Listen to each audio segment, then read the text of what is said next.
Before we begin, take a moment to get comfortable. Let your arms go heavy, your breath slow.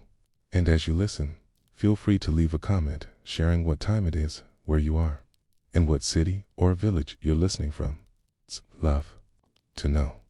And if you'd like more quiet stories like this one, don't forget to subscribe so they gently appear when you need them most. Now, you wake up before sunrise. The thatch above your head is wet with frost again. The chimney isn't drawing, so the smoke from the coals drifts sideways before slipping out through a crack in the roof. You're not in love? Not exactly, but you're thinking about him again, the plowboy who used to bring rye from the field with his hair full of wind and his cheeks red with dirt and sun. That was last year. Now you are 19. And you are a widow. That title does something strange to your body in this world. You're not old, but you've become ... available. Officially, it's the 14th century. And in the eyes of the village, your womb is a legal asset. Your memory of your first husband, a technicality, and your feelings, if you still dare to have them, utterly irrelevant. You've inherited a small chest, not the whole cottage, not the pig, just this one item. Go. It's the dowry you came into the marriage with. It's yours again, but it's changed. There's a crack on the top. The iron has rusted along the corners, and the key is gone. You keep it under your sleeping bench, along with a crumpled shift and a folded letter you cannot read. In medieval Europe, widows had one of the most paradoxical positions in society. They were both vulnerable and powerful, freer than unmarried girls, yet less protected, allowed to make contracts, sometimes even to remarry on their own terms, but also at constant risk of exploitation, especially if they were young, especially if they had no sons. In many towns, you could not remarry without the local lord's permission. And that permission wasn't about feelings, it was about economics. Land transferred through marriage, livestock obligations, debts, they all changed hands when love was made official. So, you weren't just remarrying, you were resetting the ledger. The women of your village whisper in the field about your options. He's got a good bench, one says, pointing toward the brewer's son. But no pigs. Her uncle's looking at that cooper again. The one with 3 teeth. Don't forget, she still has her dowry. And that is the word that follows you. Dowry. Not your name. Not your grief. Not even your age. The dowry is both a gift and a trap. When you first married, it was supposed to be your security. Your father gave it over some hens, maybe a coin or two, the tools for spinning so that you would not starve in case your husband died. But now that it's yours again, it makes you a target. Any man who marries you gets it, unless you stipulate otherwise. And stipulations require literacy, legal standing, witnesses. You have none. There's a priest in the next town who performs secret hand fastings. Illegal but common. He says you can marry without the Lord's knowledge if you say the right vows and touch hands before witnesses. But if you do that, your dowry doesn't get returned to your family if he beats you or disappears. And there's no church support. If it goes badly, the church will bless the union, but won't enforce the outcome. And if there are no children, the inheritance lines grow. Oh, murky fast. So most widows wait. You wait, and you listen to the conversations outside the bakehouse, to the merchant's daughter boasting of an embroidered shift, to the steward's niece whispering that the reeve is interested in your land. That's what they call it, tour land, though it's barely a spit of it, and you don't own it so much as temporarily control it. Still, it's more than some have, and that makes you eligible. One day, the suitor comes. His name is Arnulf. He is older than you expected. His left eye droops. His hands are strong, but cracked with something that looks like an old burn. He smells of barley and yeast. He sits on the stool by the fire and says nothing for a long time. Then you have a chest, I hear. You nod, and a hearth lease. Not much, but it's dry. You nod again. He spits into the coals and says, I have 2 pigs. I've no wife. I'm willing. It's not a proposal. It's a trade opening. You've become used to this language courtship. That sounds like livestock negotiation, okay? Romance that starts with resource inventory. It's not that medieval people didn't feel love, okay? It's that love was rarely the first or even second consideration. Survival came first, status second, fertility third, and love. Love might arrive eventually, but it came dressed in labor and silence. You tell him you'll think on it. He nods, but he leaves a bundle of kindling by the door. On his way out, that's part of it. 2 courting gifts, even small ones. If you accept them, they can be seen as binding. If you use the kindling, some might say you've entered into an agreement.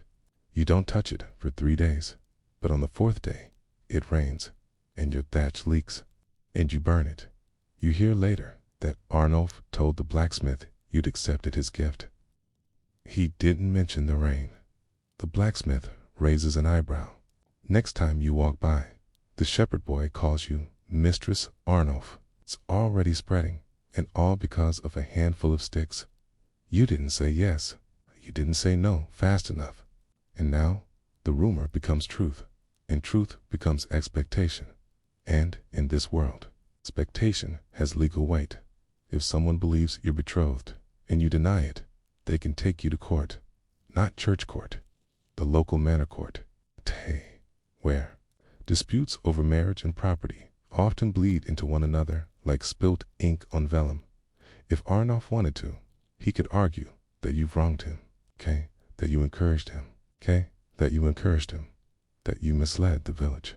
It wouldn't be a criminal case, but it could ruin you. So you ask the steward's wife what to do. She tells you to marry him quickly, or the gossip will harden. And if it hardens, she says, you'll find no other suitor willing to unpick the mess. You nod, but your stomach turns, because you don't want Arnulf. You never did.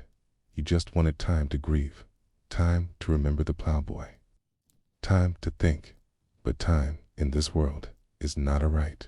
It is a cost, and yours is running out. On the last Sunday of Advent, you enter the church. Arnulf is there. So are others. It's not to witness love, but to witness compliance. And compliance matters more than desire. The priest doesn't ask if you're in love. He asks if you will honor and obey. And you say yes, because not saying yes might cost you your land. Because not saying yes might leave you alone. Because not saying yes might mark you as difficult. And in a world where difficult women disappear, that is not an option. You say yes, and that is that. When you return to your cottage, it feels colder than before. Even though the fire is lit, the chest remains beneath your bench. It still contains your father's comb and the threadbare linen shift from your first wedding. Now, it also holds a new scrap of parchment marriage record. Signed and sealed, not with your voice, but with your dowry. And in the end, it wasn't love that made the match. It was wood, a taint, and silence, in the memory of kindling burned on a wet morning. The sun barely peeked over the hills as you prepared for your wedding day. It was not an exciting day, nor a romantic one, but it was necessary.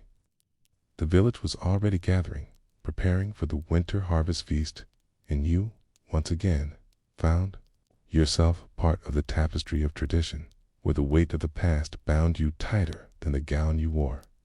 Arnulf had insisted on the simplest ceremony, no fanfare, no decorated altar, just the priest and the village witnesses. There was no need for anything more, he said, and truthfully, you didn't mind. The fewer eyes on you, the better. You had spent the last few days picking at your meal, going over the motions of the day, trying to push the uneasiness away. There was no room for it now as you walked to the church. You passed the stone walls that had witnessed countless weddings, where families had both united and divided. The path was worn by years of footsteps, lovers' hands once held, promises once whispered, and yet it never changed. The church door opened with a creak, and the musty air hit your face. The priest greeted you with a faint nod. The village awaits, my lady. You barely notice the other villagers seated in the pews. They were like spectators watching a play they'd seen 100 times. The only thing you could think about was the future you were about to step into, and that future, you feared, was not yours to shape.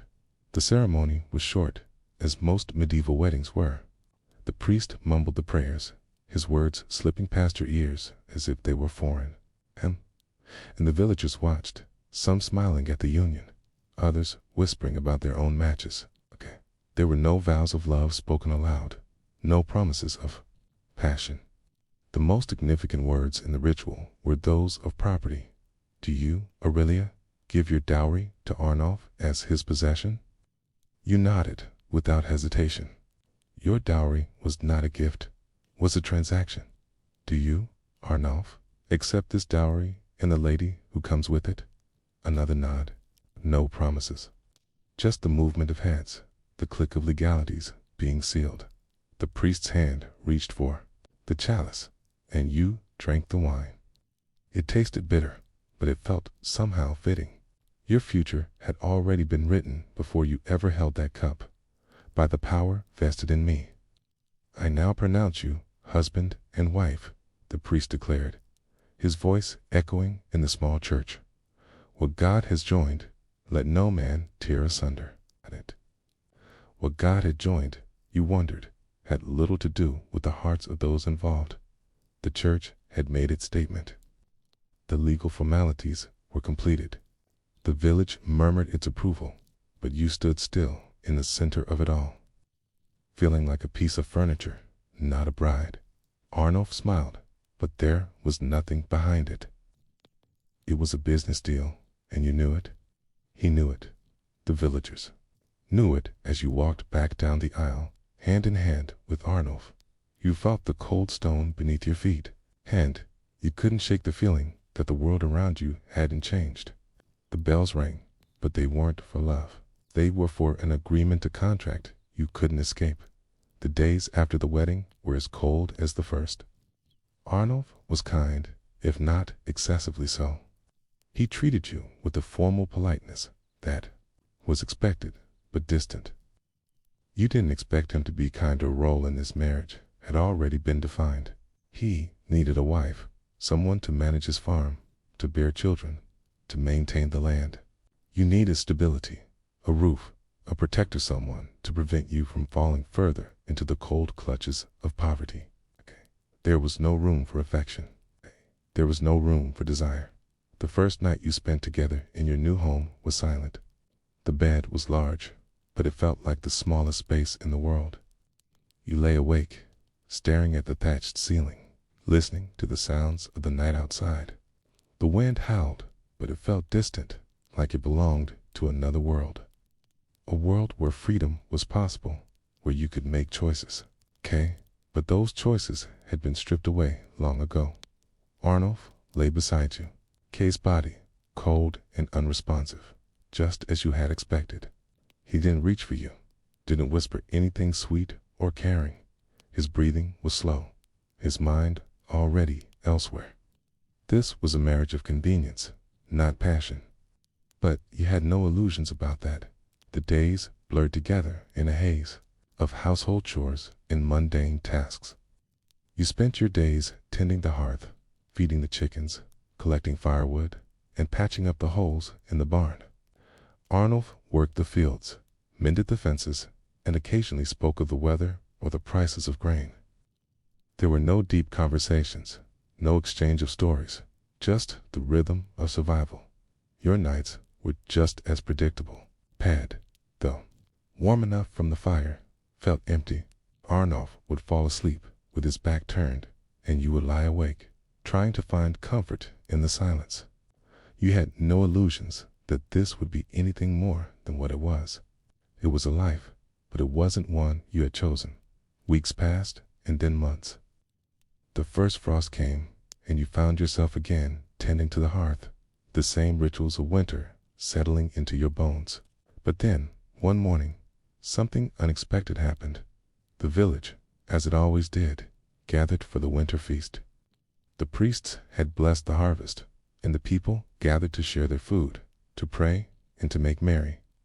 Arnulf, as always, remained detached from the festivities. He didn't much care for the singing or the dancing, wasn't one for the warmth of the communal fire. You, however, felt a strange tug. Perhaps it was the wine or the sense of unity. But for the first time since your marriage, you found yourself enjoying the festivities, the laughter of the villagers, the crackle of the fire, the music. They were all comforting. You even caught a glimpse of the plowboy you had once admired, now grown into a young man, laughing with his friends. For a brief moment, you thought of what could have been, of what might have been possible if circumstances had been different. But then Arnold's voice broke through your thoughts. "Time to go," he said. His voice was blunt, not rude, but lacking the warmth you had found in the celebrations. You followed him outside, back to the cold silence of your home. That night, as you lay in bed, you couldn't help but wonder, was this all there was? Was this what life was meant to be? A series of days filled with cold, work, and silence. Was there a chance for anything more? Or had your life already been sealed in? That moment, when you nodded and agreed to the dowry, when you accepted the role that had been assigned to you, you lie in bed, the fire long gone cold. Arnold's steady breathing fills the air, but it does nothing to soothe you. The truth is, you're lonely, but you're not sure what you're lonely for. Is it companionship? Is it love? Or is it simply the comfort of knowing that, in another life, in a different world, things might have been different? You've grown accustomed to the idea that some things are simply beyond your control, that you don't get to choose who you marry or how you spend your days. But there's a part of you, a small part, that still wonders, could there have been another way? Could there have been love? In love? It had been nearly 2 years since you married Arnulf, and in that time, something strange had happened. Nothing life had passed with the dull predictability of a turning wheel, never breaking, never thrilling, just circling, the same fields, the same muddy lane outside your home, the same quiet meals at the hearth where neither of you said much.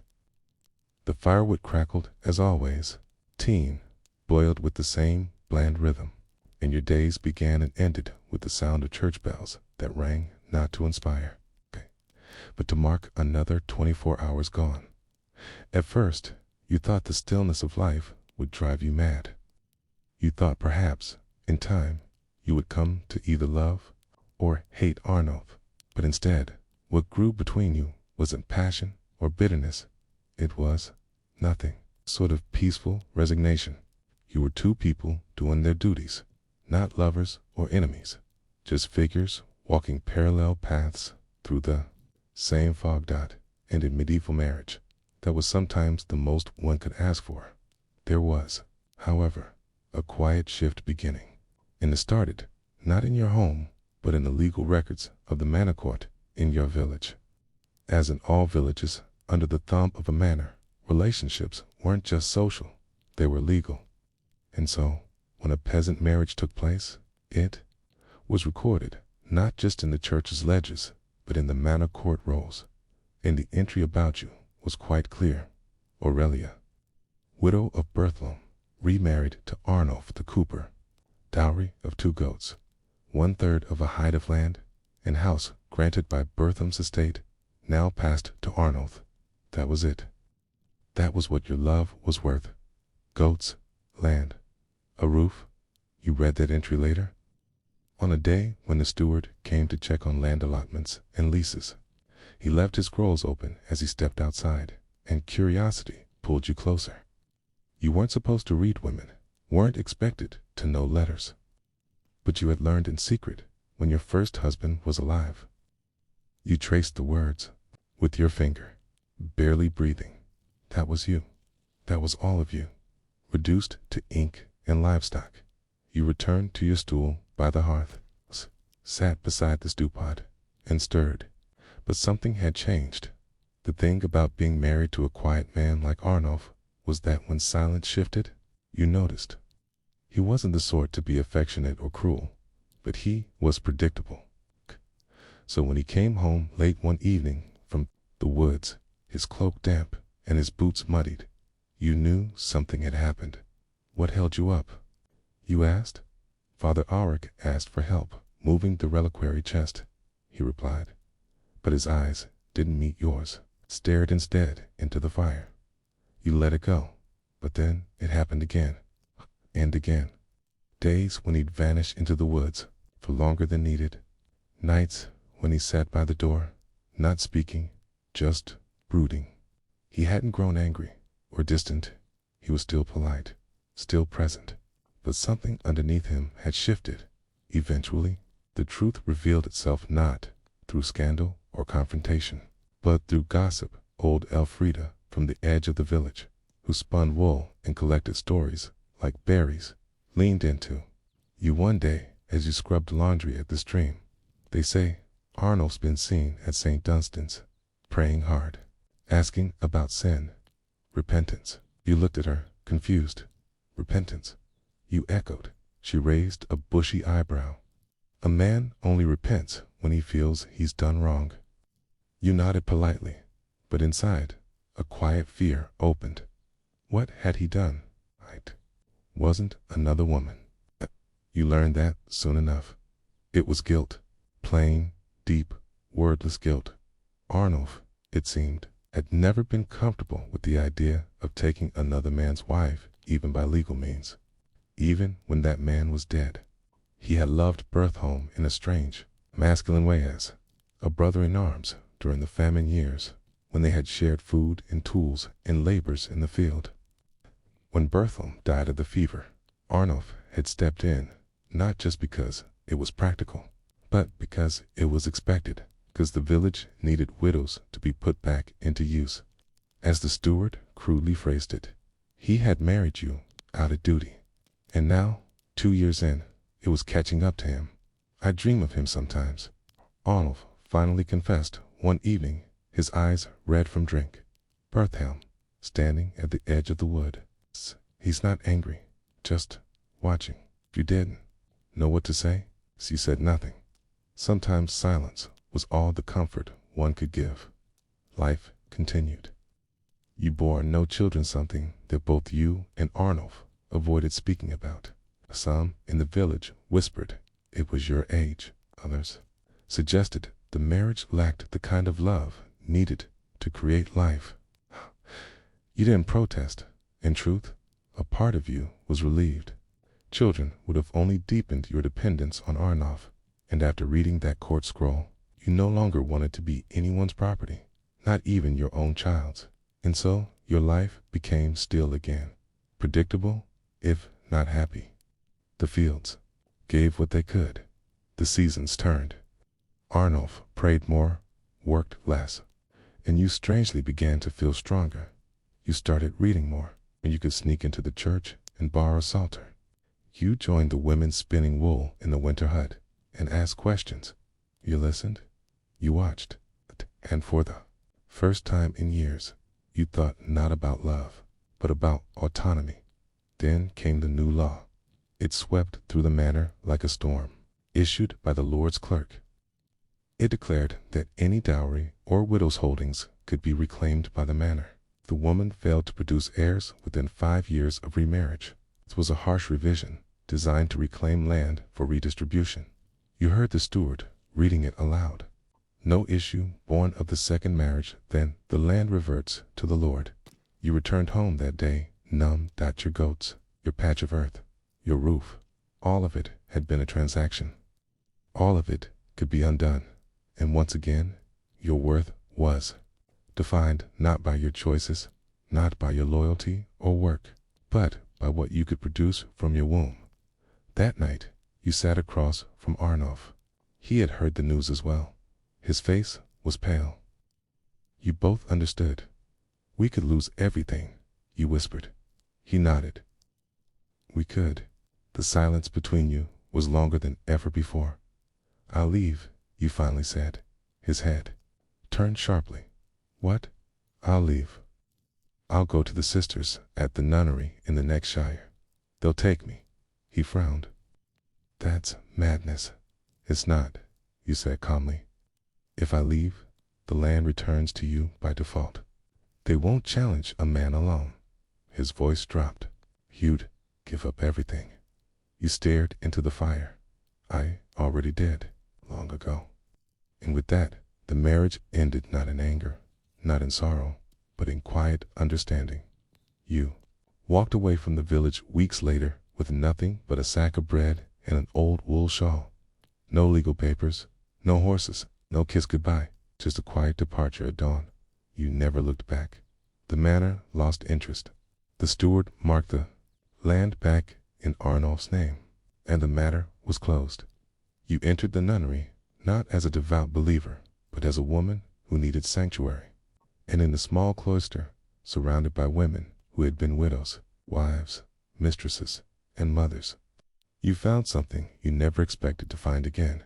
Peace, not love, not desire, just your own name written on a list. Not tied to a dowry, not under a man's possession. It's just yours, and perhaps in a world where dating, marriage, cant, womanhood were measured in goats, in hectares, and wombs, that was the most profound kind of freedom. The scriptorium was always cold. Even in midsummer, when the bees buzzed drunkenly around the monastery gardens and the orchard trees bent under the weight of fruit, the stone walls within the convent remained damp and shadowed, as if afraid of warmth. That was where she spent her mourning sister Lynette, born Leonard of Saint Perrin, scratching Latin verses onto pages that would be bound and sealed and sent far away. Never to return. She was not supposed to write letters. Certainly not. Letters of the heart. But Lynette had always been fond of ink. It had begun innocently. She had been assigned, like the other nuns, to copy passages from Augustine and Jerome, a labor that kept the sisters occupied and the convent funded. Their manuscripts were valued in nearby abbeys, and the scriptorium served as both workshop and cloistered confinement. But in the margins of her pages, Lynette began practicing her own hand. Not copying, composing. At first, it was harmless. A poem in praise of Mary. A reflection on the quiet of snowfall in the convent courtyard. But then, a name. A line that mentioned a boy she had known before the veil. Then more. Then, whole passages. And one morning, she folded a slip of parchment, ink, barely dry, slipped it into the hollow knot of the elm tree near the outer well. It was a childish gesture, prayer to fate. She never expected it to be answered. The reply came 3 days later, tucked into the same hollow, folded with care, sealed with a speck of beeswax. Her heart raced when she read the name, Etienne. He had written back, Etienne, the stable boy turned squire, the one whose fingers had brushed hers when he hoisted her onto a mule before the war broke out. They'd shared no more than that moment, one stolen glance, a half smile in the hay-butt. Lynette had thought of him for years after. She had believed he died in the king's latest campaign. But here he was, alive, writing. I remember you, the letter said. You asked if the wind could carry a prayer. I've wondered ever since what your voice sounded like when no one was listening. It was innocent, almost holy. But in the 13th century, a nun receiving letters was not a romantic curiosity. It was a crime. At the heart of medieval courtship lay not only danger, but surveillance. Unlike peasant marriages, which were often arranged informally with the exchange of livestock or dowries, religious vocations demanded obedience, celibacy, and isolation. For women, especially those who had been gifted to the church as children, the convent was a place of exile and control. Lynette had entered at 14. Her family had too many mouths and not enough coin. One less daughter meant one less dowry. And so, under candlelight and incense, she had been veiled and cloistered. But a veil did not erase memory. She remembered Etienne's dark lashes. She remembered the whistle he used when calling to oxen. She remembered the shape of his shoulders in the cold. And now she had his letters. They came every few days, always hidden, always small. He told her of his new post under a local night, of the wind across the hills where he trained, of how he once saw a woman in a field who looked like her and nearly called out. Lynette replied, trembling each time. Her handwriting grew softer, more cursive. She began adding verses, prayers she twisted into code, phrases that only he would understand. And still, Sid believed herself safe, until Sister Martha found one of the letters. It was folded inside Lynette's breviary, tucked where she thought no one would look. Martha, the convent's oldest nun, had been blind in one eye and suspicious with the other. She had long thought Lynette too curious, too soft, and she hated the sound of parchment rustling when it wasn't under the abbess's orders. That evening, Lynette was summoned to the chapter house. The abbess did not shout. She didn't need to. She held the letter as one might hold a snake, arms extended, jaw clenched. Do you know what this is? She asked. Lynette didn't reply. A man's words, written in secret, received in silence, answered. Still, Lynette said nothing. The abbess placed the letter on the oak table, smooth and deliberate. You've betrayed your vow. You've profaned your order. You've made a mockery of your robe. Okay. Lynette raised her eyes. I wrote nothing, unchaste. That is not the measure of sin, the abbess hissed. Desire, even unwritten, is fire, and fire spreads. The punishment was not execution. That was rare. But it was thorough. Lynette was placed under penance. She was to be silent for 40 days. She was to eat only bread and water. Her ink was taken.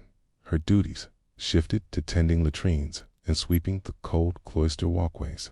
Her fingers, once so graceful with a quill, grew raw with ash and soap.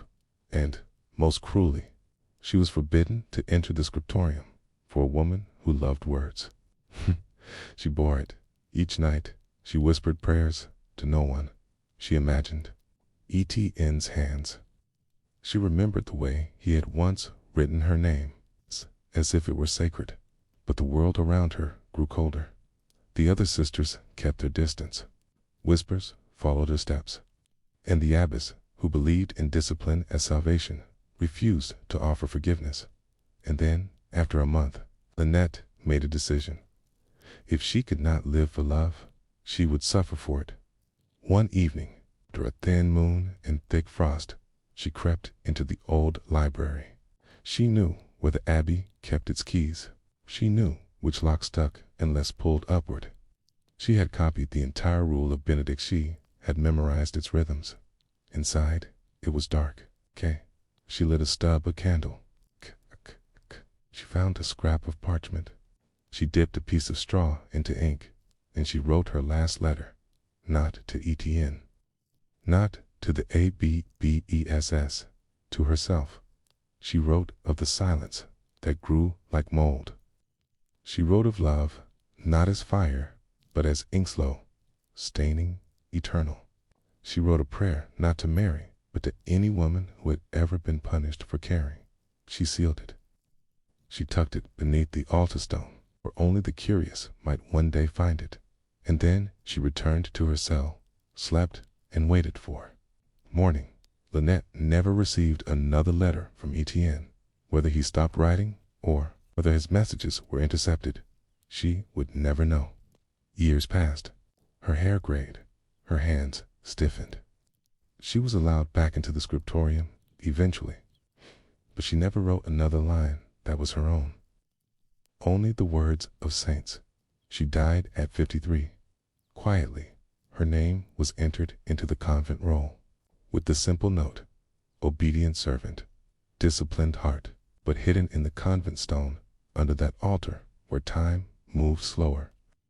Her final letter remained, hundreds of years later, when the monastery was abandoned and converted into A museum, scholars found it.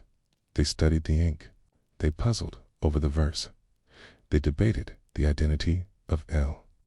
But none of them knew the truth, that dating, for a medieval nun, was a crime punishable not by death, but by erasure. And in the margins of history, Lynette's love survived, not because it was grand, but because she wrote it down. The days bled into one another like wet ink. After her final letter disappeared beneath the altar stone, Sister Lynette resumed the rhythm of life inside the convent. The world had narrowed 2 corridors of stone and cold prayer. She had long stopped counting days by the sun. Time was marked instead by bells, matans, lauds, prime. Each toll of the iron bell cleaved the day into pious segments.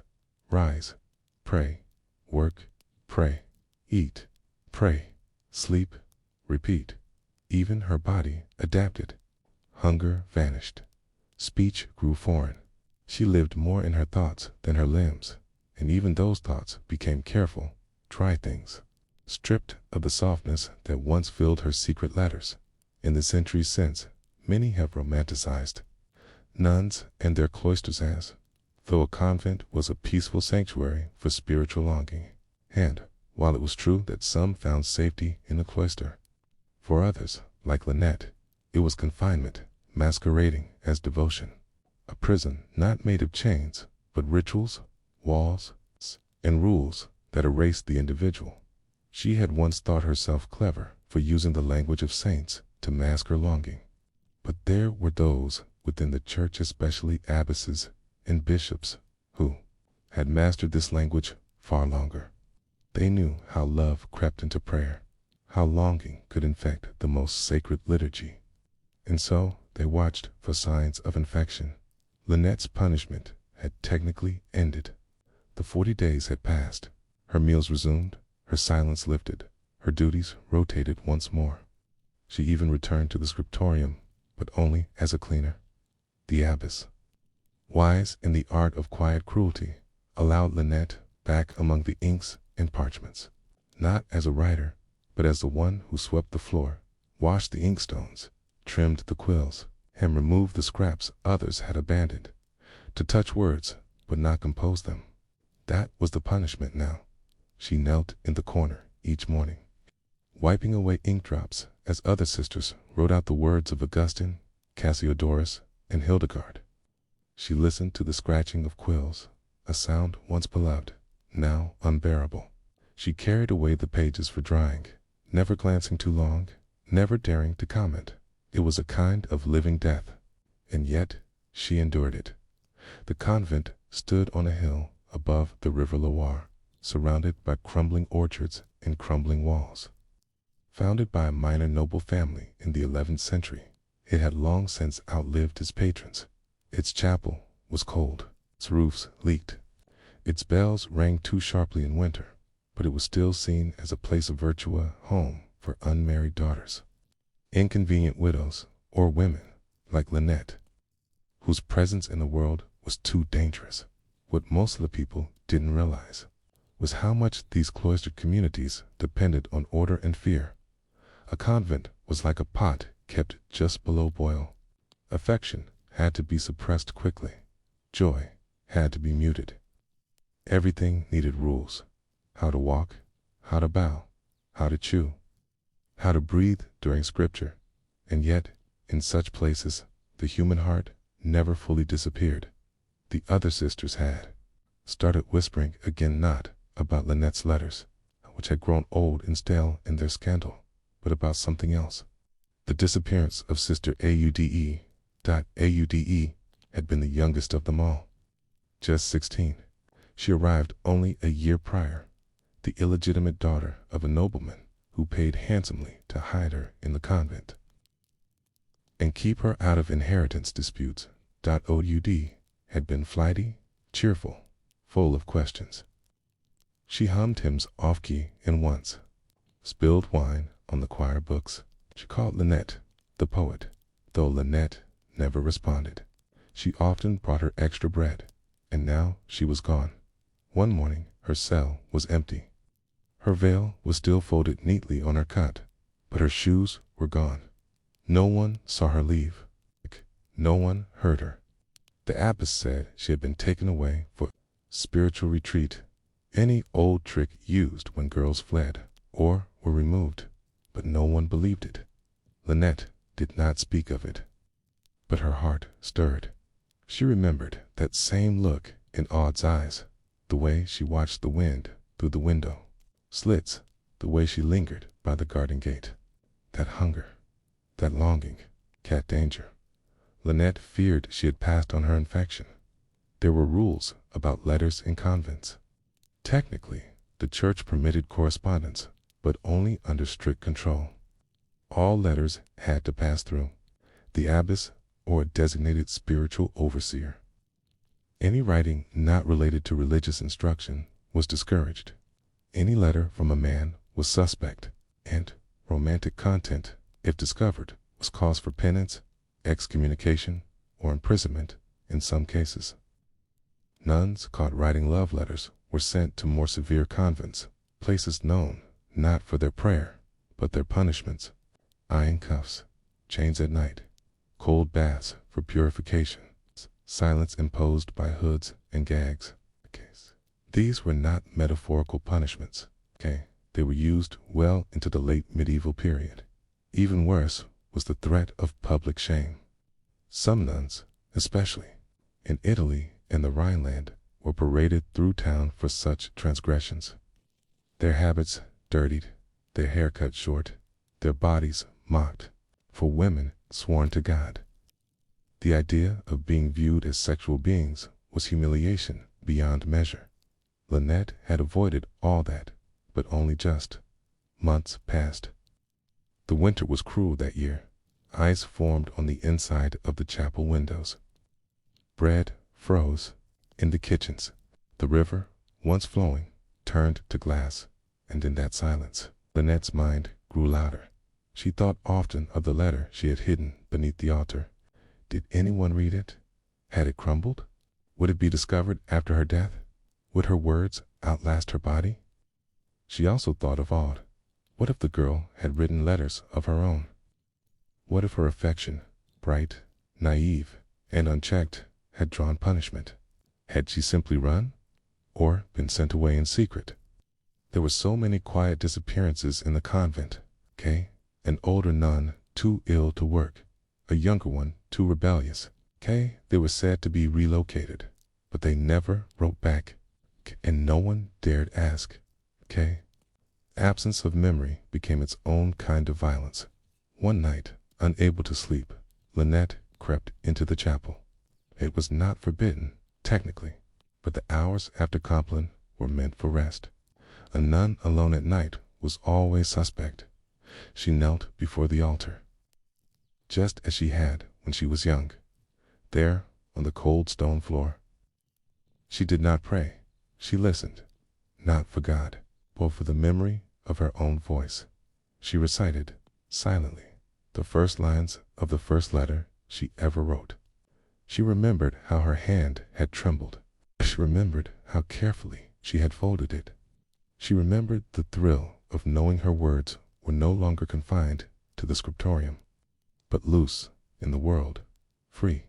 She wondered if that was why they punished her, not because she had written love, but because she had written at all, years later. Long after her death, the convent's ledgers recorded Lynette's name once more, this time as an example.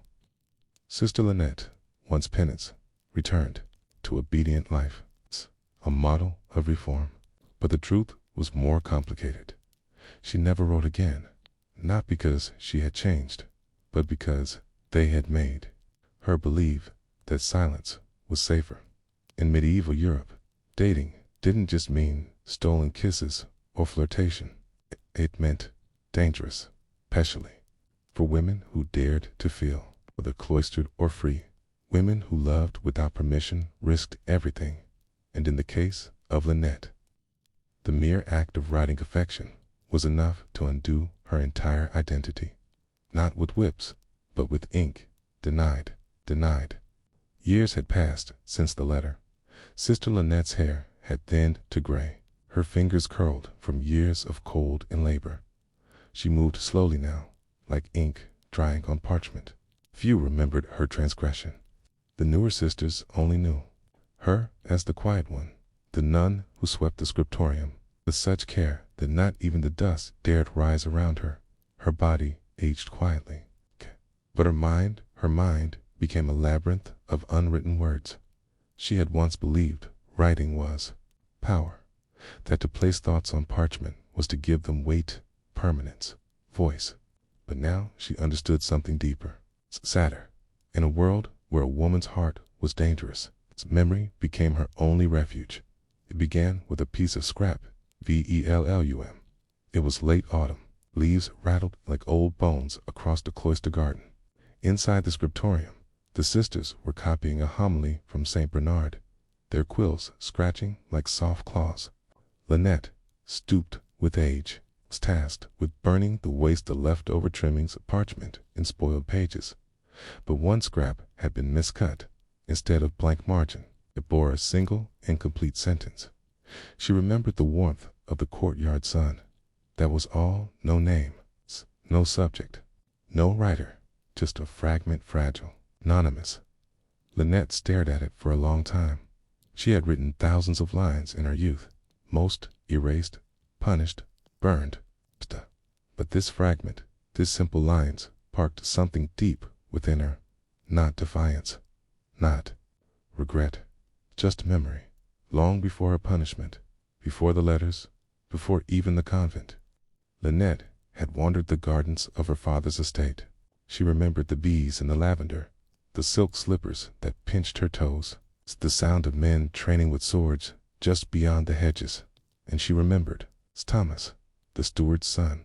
He had taught her to read, not because she was destined for a scholarly life, but because he believed she was clever. He brought her cast-off scrolls, taught her Latin in secret, and even carved her first stylus from a reed. They had never kissed, but she had loved him, not with fire, but with language. He made her believe her thoughts mattered, that she could write, not just prayers, but herself into existence. When she was sent to the convent at 16, she wrote to him, not love letters, exactly, thoughts, moments, descriptions of candlelight in the chapel, the way her veil clung to her skin in summer, the silence that fell during prayers. She never knew if he read them. He never replied. Perhaps he was forbidden. Perhaps he died in some war. But she had kept writing anyway, because writing, for her, was survival, until they took that away too. Now, in her old age, Lynette found herself haunted not by guilt, but by absence. So many women in the convent had stories, unspoken and unwritten. The sister who stitched embroidery with angry hands, the one who wept during Mass, but never confessed, the novice who stared too long at the traveling monk and was sent away the next day. None of them would leave pine letters. None would have children. Most would not even have gravestones. Their names were recorded in ledgers, yes, but themselves, their laughter, rage, longing, erased. The church kept archives of saints, bishops, and kings. But what about the women who loved in silence? The women who were punished not for crimes, but for emotions? What about nuns like Lynette? They were remembered only in margins. One night, during a storm, the scriptorium roof leaked. Water ran down the stone walls and pooled near the fire pit. The sisters scrambled to move the manuscripts. Lynette, moving slower, stayed behind to lift the waistband. And in that moment, she made a decision. She slipped the scrap of vellum, one with the sunlit memory, into her robe. It was theft, technically punishable, but she did not care.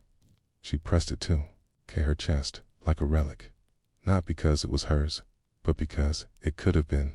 Over the next weeks, Lynette began to collect more scraps. Never full pages, never complete lines, just remnants, phrases, adjectives, a torn line of poetry, Haffier's prayer written in the margin of a psalter. Each time she found one, she hid it. not in her cell. Too risky. She chose a loose stone behind the altar, one of the few places the abbess never checked. There, behind a veil of moss and mortar, she created her secret archive, not of full stories, but of echoes, the kinds of fragments that told of people who once felt something. She did not know why she did it. She was too old to escape, too tired to rebel, but something inside her needed to preserve these pieces, as though by protecting their words, she could preserve the women themselves. And then, one spring, a younger sister entered the convent, barely 15, pale, with a voice like birdsong. She was quiet, observant. She watched Lynette clean the ink pots, lingered in the scriptorium long after copying hours ended. Her name was Beatrice. One day, Beatrice asked Lynette why she never spoke. Lynette, startled, simply shrugged. The girl smiled, then whispered, "You have the eyes of someone who knows a secret." Lynette did not reply, but she felt something stir. She began to leave small fragments of her collection, where Beatrice might find them, wedged in a drawer, tucked under a blotter, slid between candle stubs. She never said they were hers. She never left more than one at a time. But each time, Beatrice's eyes lit up, as if she understood. And then, on a day that smelled of spring rain and old parchment, Lynette returned to her cell and found something folded beneath her pillow, a scrap of fresh vellum. On it, a single line, written in careful Latin. There are women whose silence contains more truth than the loudest sermon. No name, no flourish, just that. Lynette wept, not loudly, but with the quiet relief of a woman who knows that her fire, though nearly extinguished, had passed its spark. In time, Lynette died, not in scandal, not in disgrace, just another aging nun, buried beneath the chapel tiles, her name carved into a wooden plaque. No one spoke of her letters. No one mentioned the ink-stained fingertips. The secret archive behind the altar was discovered a century later, when the convent was abandoned and looted during a regional war. Scholars cataloged the fragments. Many were deemed unimportant. Some were attributed to saints. Others were tossed. But one fragmental, single sentence about sunlight in a courtyard was preserved. It now sits in a museum in Paris, labeled Anonymous. See, 13th century, possibly devotional. But those who've read it closely say there is something different in its phrasing, something not quite prayer, something almost human. It was a Thursday when they met. The market square of Limoges was unusually loud that morning, ringing with the bleats of restless sheep, the creak of wooden carts, and the shrill bark of women haggling over onions. Sunlight dripped like wax down the edges of every tiled roof. Dust clung to aprons. The air smelled of wet wool and yesterday's fish. Isabeau hated Thursdays, not because of the noise, but because it meant she had to stand in front of her father's stall, hands clasped, face neutral, waiting for men who needed locks and didn't like being sold to by a teenage girl. She was 16, and unfortunately, she was clever. Her father had been a locksmith for 2 decades. He knew how to shape iron and brass into things that twisted and clinked. He could make keys smaller than a child's thumb and locks that whispered when opened. He was good at his trade. But after he'd fallen from the roof one winter and broken his hip, it was Isabeau who picked up the hammer. She was not permitted to do so in the shop, so she learned behind closed shutters, by candlelight, in silence. Most of the townspeople believed she simply swept floors and boiled pitch, but her hands told another story. The skin at her knuckles was stained gray. Her nails were ridged with scratches, and she knew how to read, not just words, but schematics. She understood how tumblers worked, how to align a spring, how to disassemble a clasp in the dark. She didn't boast, but it was there in her eyes. It's a kind of quiet intelligence that scared the guild masters, which is why her father never let her speak to customers directly. Only listen, only nod, and, on Thursdays, stand by the stall as if she were a mannequin, as if her mind didn't exist. The boy who sold baskets noticed. He stood across the square, near the fishmonger, under a red awning that flapped like a wounded banner. He sold small reed baskets for herbs and garlic, medium ones for bread, and large ones woven tight for carrying firewood or coal. He was maybe 17, with narrow shoulders and a forehead that always looked sunburnt. His name, as she would later learn, was Renard, and he watched her, not with the crude glance of a man appraising hips, but with the soft, tilted head curiosity of someone who saw intention that day. As Isabeau pretended not to scowl, Renard crossed the market. He did not speak. He placed a small basket on her stall, nodded once, and walked away. There was no note inside, just a thin strand of brass wire, coiled at the bottom. That night, she examined it. It was not just any wire, it was locksmith wire, fine enough to thread through a barrel lock, soft enough to bend, but stiff enough to hold a curve. And it was bent to the shape of a question mark. It wasn't a proposal, it was a question, the first she had received in a long time. The next Thursday, she slipped a scrap of leather into a basket on his stall. Stamped into it was a miniature bolt, the kind used for a diary or jewelry chest. She had carved it herself, the shavings of a discarded commission. No words, just a design. And so it began. For 4 weeks, they exchanged silent objects: a knot of dyed string, a tiny carved spoon, a ring made from twisted straw. None of it valuable, but all of it intentional. They did not speak, they did not touch. They never even stood closer than the width of the market fountain. But in a world where women were watched, owned, and bartered like farm tools, their silence became rebellion, and their rebellion had a deadline in the summer of 1323. Limoges experienced a dry season. The wells thinned, bread rose in price, and families began to plan in hard times. Daughters became currency. Isabeau knew this. So did her mother, who had married for a dowry and regretted it every day since. And on a Tuesday, not even a Thursday, Isabeau's father announced her engagement to a leather merchant's son. The boy was 30, round-faced, pale, uninterested in keys or conversation. But his family owned 5 mules and a cottage near the guild hall. In that era, it was a fortune. Isabeau said nothing. She nodded. She sewed quietly by candlelight. She went to market on Thursday, as expected, but she did not wait at the stall. She walked to the red awning, stood in front of Renard, and simply said, "Come with me." They didn't run. They weren't foolish. Instead, she took him to her father's workshop, showed him the tools, the designs, the locks she had made with her own hands. She placed a wrapped bundle in his palm. "Don't open it," she whispered. "Not unless," she trailed off. He nodded, and they said goodbye. Not with tears, but with an understanding that few people in their century ever had the privilege of sharing. They had met as equals. That would have to be enough. The wedding was small. 3 aunts, priest, her father sitting on a stool. Isabeau did not smile, nor did she weep.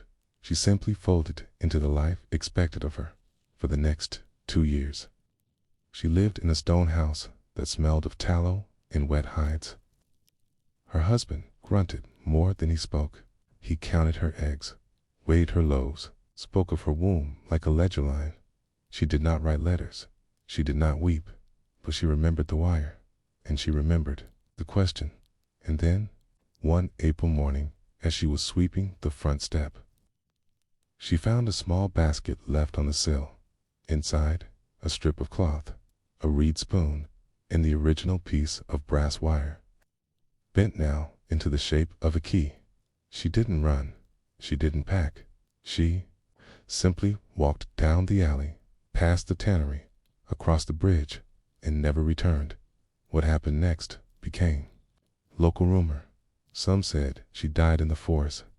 Others claimed she was kidnapped, but the truth preserved only in a set of incomplete tax ledgers was that a locksmith's daughter named Isabeau appeared 2 villages away and was recorded there under a different surname, living with a Renard basket maker and running a small repair shop for hinges, clasps, and door bolts. There were no children listed, but the shop survived for 20 years, and some of its locks were later recovered in old chests crafted so finely that even master locksmiths marveled. In a world where women's voices were muted and their futures mapped in ink not of their own hand, Isabeau found a way to leave a mark not through letters or rebellion, but through function. Her locks lasted longer than her body.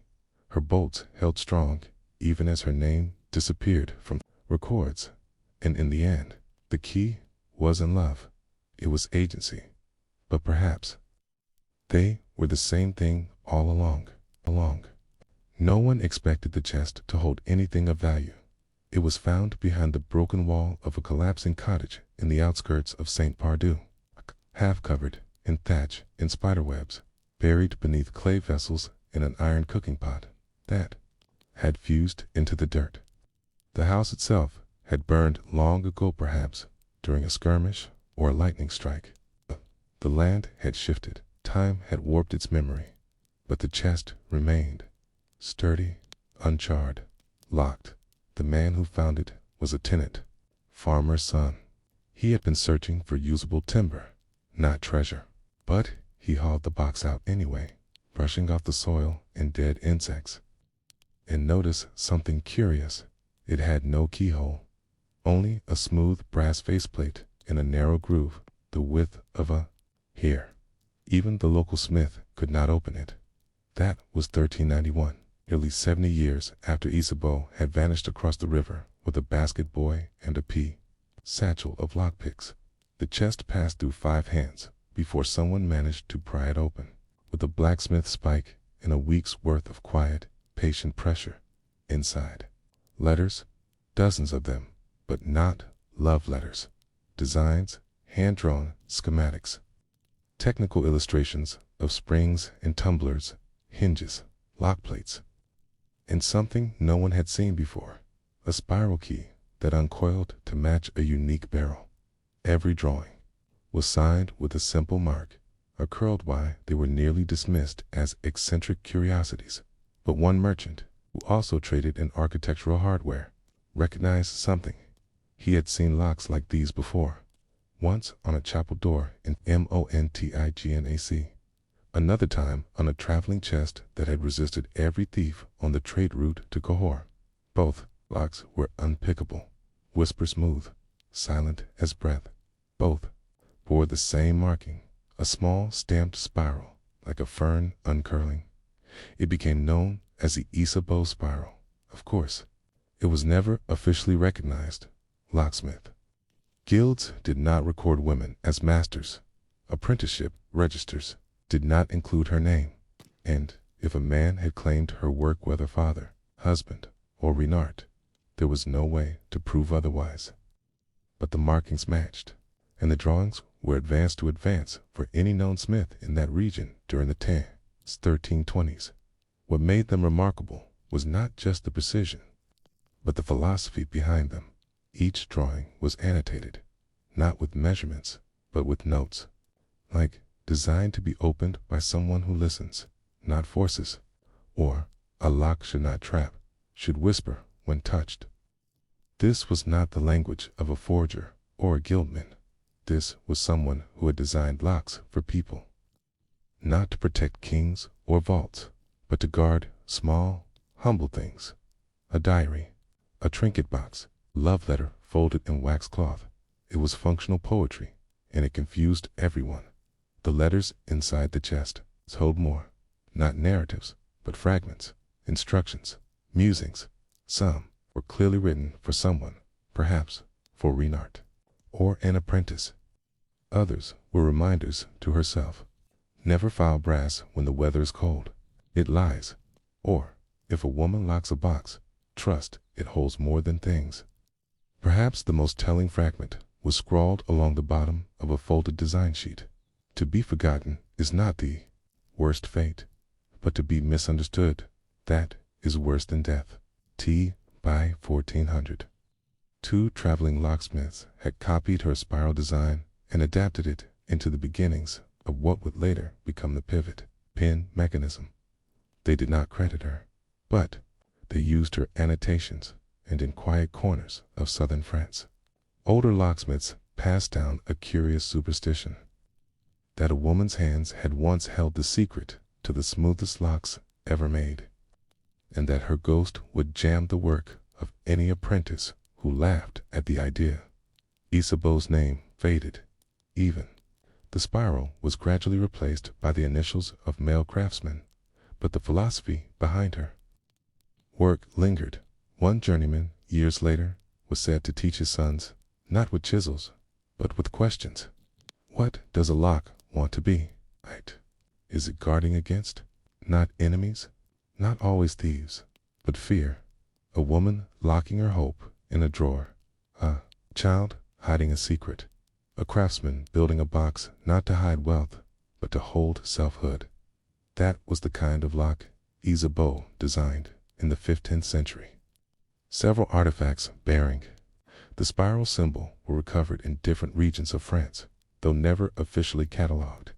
A wooden hope chest from Carcassonne, dressing mirror from St. Leonard, Dunablot.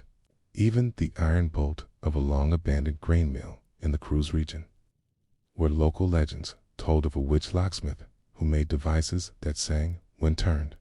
These objects were functional, yes, but also deeply personal. They carried no heraldry, no king's emblem, just the spiral. Quiet, coiled, patient, a symbol that, in the right light, almost looked like a question mark. No one could say what happened to Isabeau and Renard. The tax records from the village they settled in ended abruptly in the winter of 1348, when the Black Death swept through the region and claimed 3/4 of its inhabitants. There were no wills, no graves marked with names, just the lingering presence of objects. Locks on cupboards that still turned, chests that resisted breakage, windows with tiny iron catches that clicked with the kind of elegance modern smiths no longer understood. One final clue emerged nearly a century later. The convent ledger from the Benedictine sisters in Perigueux. It listed a donation, a box of drawings and iron tools, left anonymously at the gate. No name, no origin. But inside was a final schematic, a lock, designed not with a keyhole at all, but with a pressure plate, calibrated to the weight of a small hand. Underneath, the words, "To be opened only by someone who knows how to hold gently." It was the last known design attributed, though never confirmed. Kita, the convent sisters, used it to secure their herbal cabinet for decades. Then the drawing was lost in a fire. It may seem strange to spend so much time on a woman whose very existence remains undocumented, but the locks remain, and so does the philosophy that intimacy and craft are not always grand, that resistance need not shout, that sometimes the act of creating something quietly, of putting care into metal and gesture without reward, is itself a form of lasting love, even if the world forgets your name. And maybe that is the most haunting question of all. Not who was Isabeau, many other women's clever, quiet, watchful, left behind objects that were misinterpreted, misunderstood, or melted down. How many acts of resistance were locked inside boxes no one could open?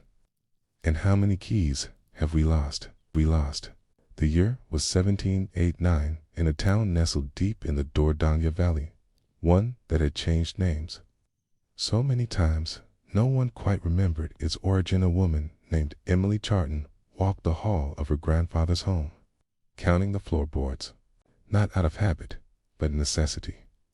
She was looking for the one that sang her grandfather had once told her when she was still a child, that one plank in the house was false, not rotten, not replaced, but deliberately tuned. He'd smiled as he said it, as if it were a fairy tale. But Emily, now a grown woman and the inheritor of the house after 2 consecutive generations of unmarried men, had learned to take these stories seriously. She was not a locksmith, but she was a bookbinder, and, like the best of her trade, she was patient, precise, capable of sitting in silence for hours just to trim a leather spine without splintering the grain. It had been a difficult year. The countryside had risen in agitation. Grain was impossible to get. Prices had soared. Men marched toward Paris, and others fell dead in ditches of fever, of hunger, of the exhaustion that followed long-deferred justice. But in this house, hidden in its creaking beams and odd angles there, was something older than the revolution. Something Emily didn't yet understand. She found it on the 143rd board. The floor sang not in melody, but with a vibration like a small string being plucked deep beneath the stone.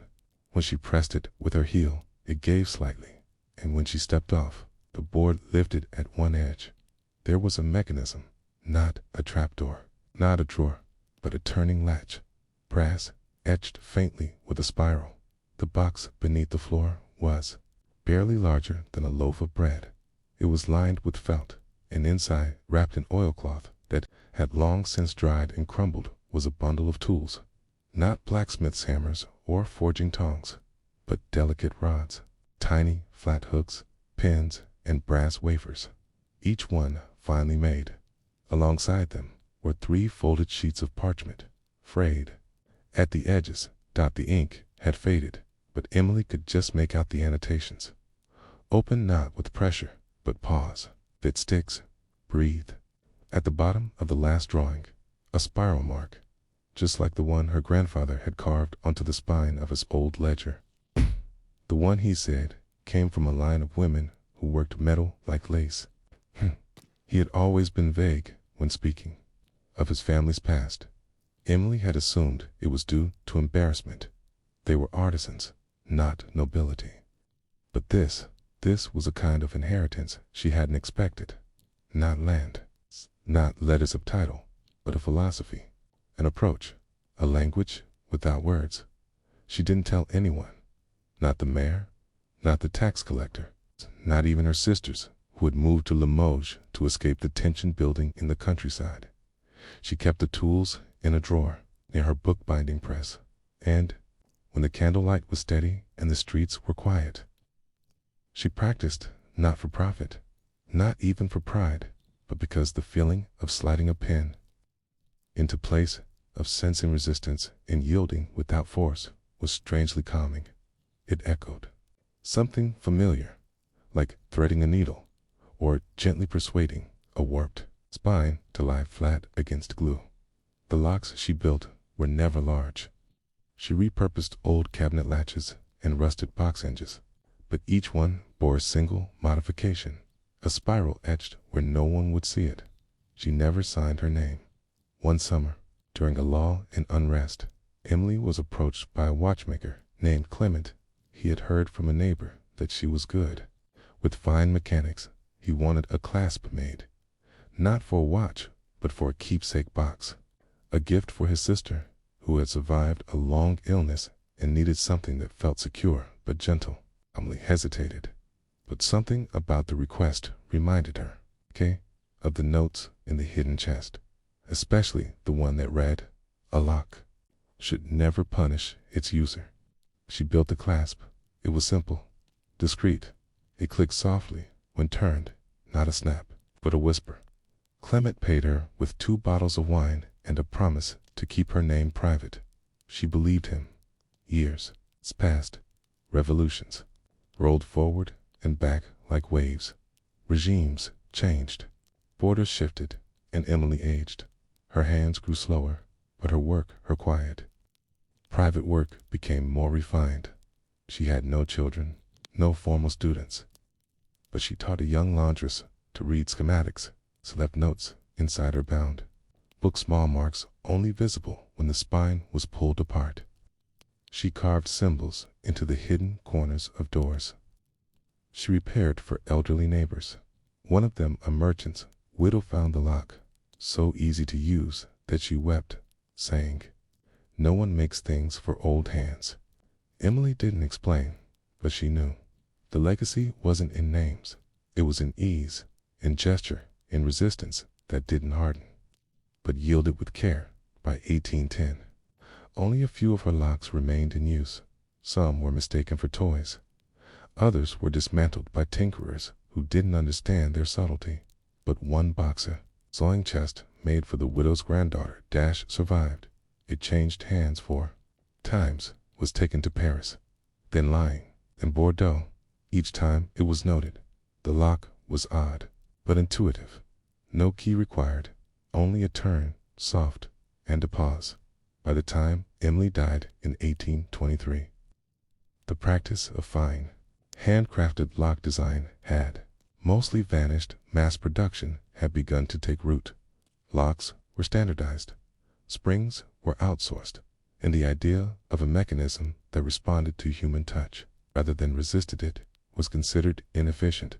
But in her will, Emily left behind only 3 things: a bundle of tools, a notebook filled with spiral sketches in a single line, written at the bottom of the final page. The locksmith was a woman. Let them wonder. Tay, what does this have to do with dating in the medieval world? Because in an era when women were rarely allowed ownership of names, of tools, time choosing to shape metal instead of marry was a form of defiance. A romance, not with a man, but with Selfhood, with quiet mastery, with a spiral that no one could claim or erase. Isabeau may have fled her village with only a boy and a satchel, but her legacy, her philosophy, folded across centuries in the hands of women who mended things, in the choices of those who crafted silently in the knowledge passed, not in books, but in breath, in touch, in the strange, satisfying click of something yielding, not because it was weak, but because it had been designed to understand. And so, the question remains, how many of us today hold boxes that once belonged to someone forgotten? How many drawers, cupboards, mirrors, still closed with a spiral-designed clasp, quietly honoring a girl who once dared to love both freedom and craft? How many stories locked tight will never be opened, simply because we no longer know how to listen, He never spoke to her directly, not once, not even in passing, but every week.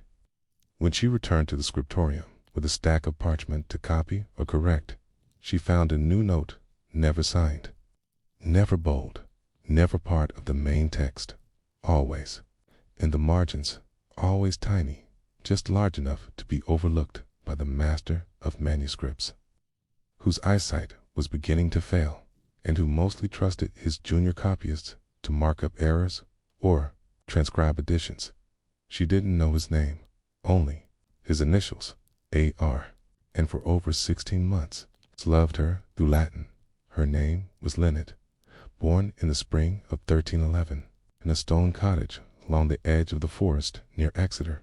She had pale hands, ink stained permanently around the cuticles, not from carelessness, but from long hours spent with oak gall ink and goose quills, bent over fragile pages in bad light.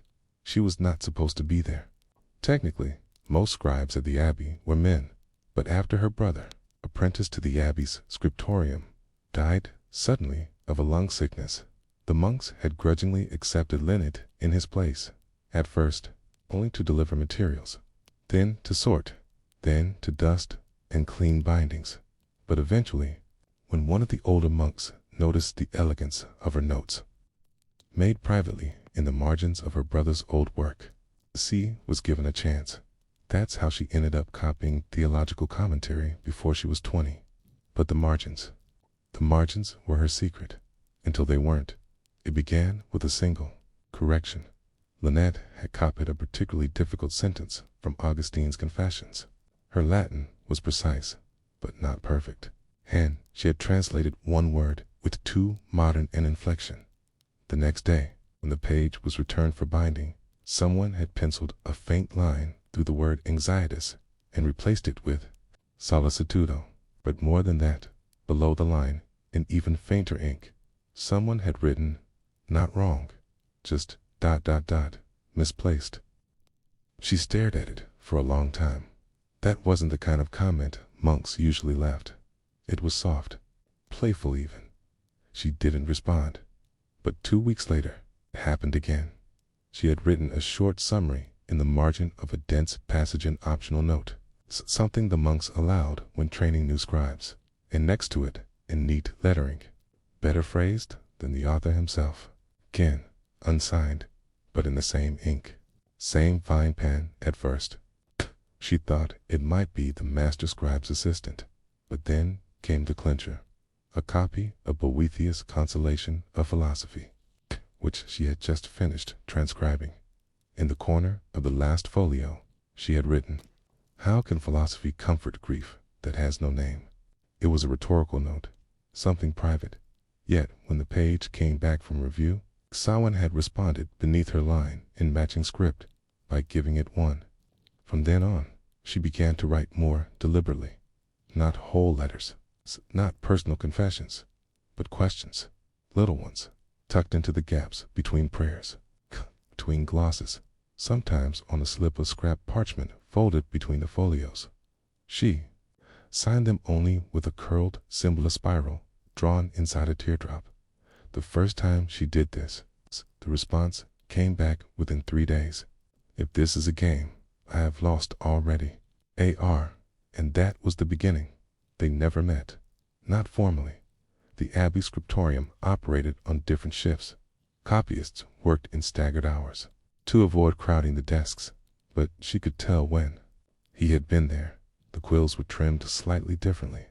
The inkpot bore a smudge she never left, and once she found a strand of dark hair caught in the hinge of the book press, but the real clues were always in the margins.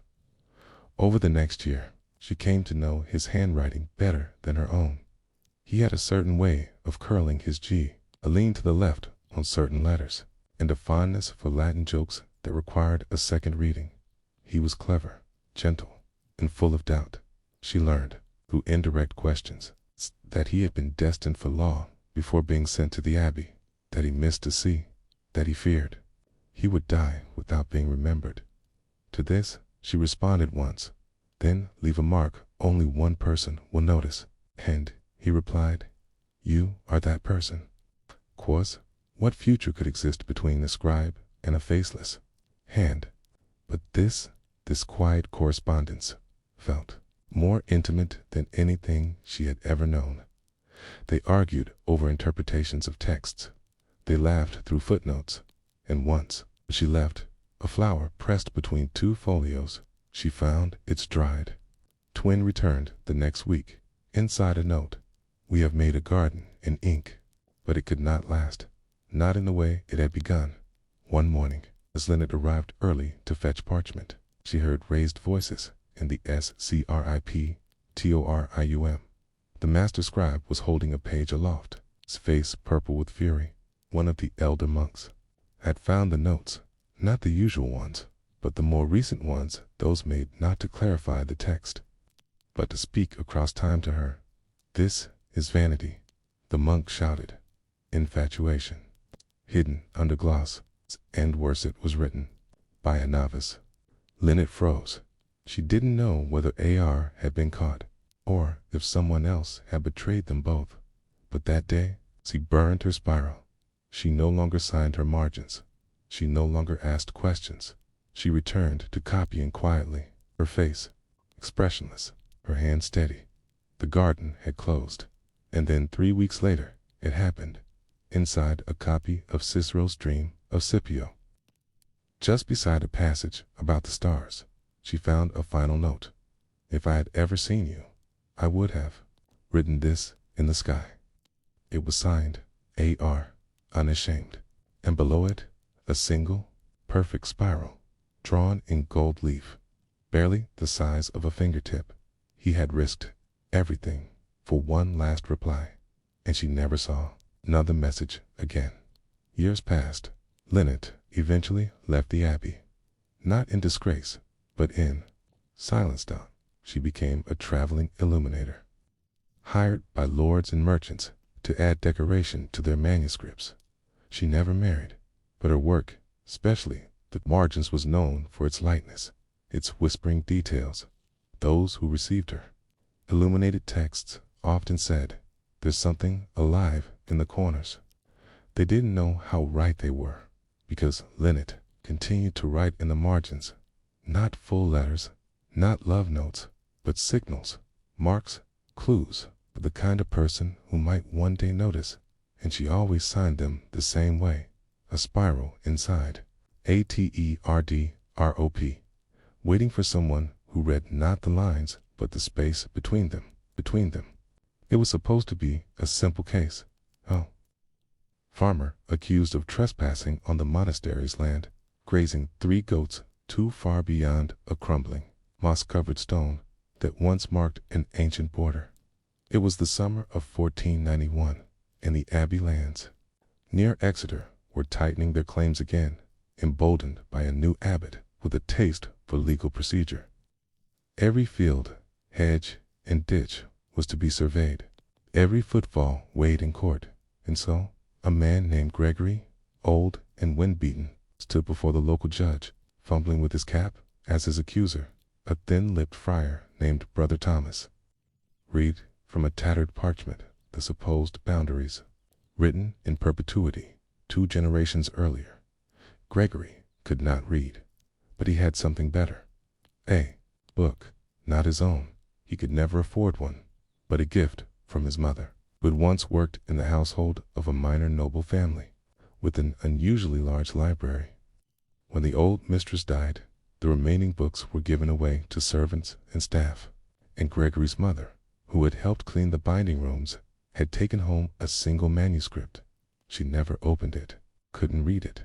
She simply placed it in a linen wrapping and hid it in a trunk beneath spare candles and winter socks.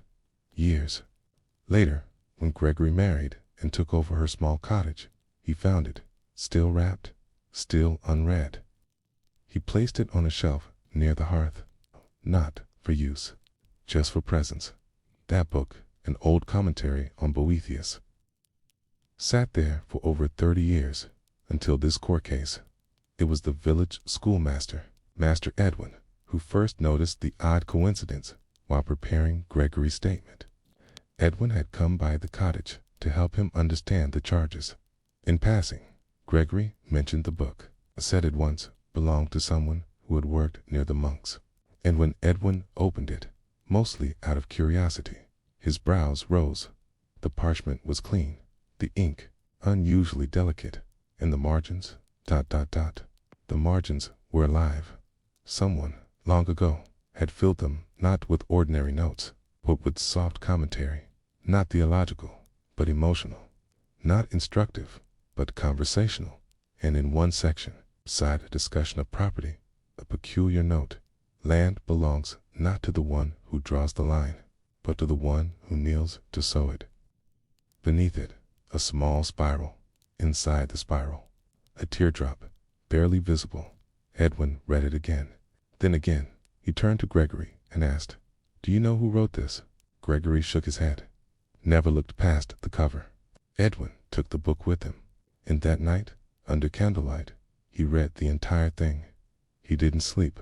By morning, he had decided this book would be evidence. At first, the court clerk scoffed. A book as testimony? Absurd. But Edwin was patient. He explained gently, methodically, how the margins revealed a mind who had lived during the period in question, how the notes hinted at land usage, how the scribe, a woman by the name of Linnet, had referenced boundary customs used by tenant farmers and lay people, not abbey rules. Brother Thomas, the friar bringing the accusation, laughed aloud in court. You would argue theology with the woman's scribble, but the judge, an older man with watery eyes and a fondness for Latin, motioned for silence. "Let us hear it." Edwin read passages, not from the main text, but from the margins. One, in particular, held the room's attention. "There is no possession without presence, no claim without care. What is fenced but never walked becomes a cage, not a claim." The judge stared at the page, then leaned forward. "Describe. She lived here." "We believe so," Edwin answered, "or near enough to know the Abbey's tenants." "And when did she write this?" "Sometime in the 1330s. The ink matches period style. The commentary reflects social structures of that decade." The judge sat back. Brother Thomas fumed. "Okay, romance in margins. That is all this is, not law." But Edwin had anticipated this. He closed the book and held up a parchment, a scan of an Abbey record from 1342, listing a scribe named Linnet of Oxton as a contributor to the binding of 6 theological texts, including Boethius. "She was real," he said softly. "She knew the land. She wrote of it, not for law, but for love. But truth does not care about motive, endures." The judge, moved perhaps by the beauty of it, or by the sheer oddity of a long-dead scribe speaking through ink across centuries, ruled in Gregory's favor. The goats would stay. The field would not be claimed, and the book, with its margins, would be preserved for study, for story. What no one in the courtroom knew was this: the initials A.R. appeared once, near the end, and a final note scribbled beside a passage about dreams. "To the one who reads this, know that I loved without ever knowing her name, and yet I knew everything, 'cause she wrote, and I listened." Okay, and beneath it, just once, and nowhere else in the book, the words, "Forgive me." Lynette never knew what happened to that manuscript. She had written dozens, maybe hundreds, in her time as an illuminator and copyist. But that one, the one she had called her garden, had meant the most. She had hoped it would disappear quietly. Instead, it ended up saving a stranger from eviction over 150 years later. Because love, the kind born not of voice, but of quiet attention, doesn't need to survive as marriage. It survives as a resonance, a whisper in the margins of a life, unseen but unmistakable.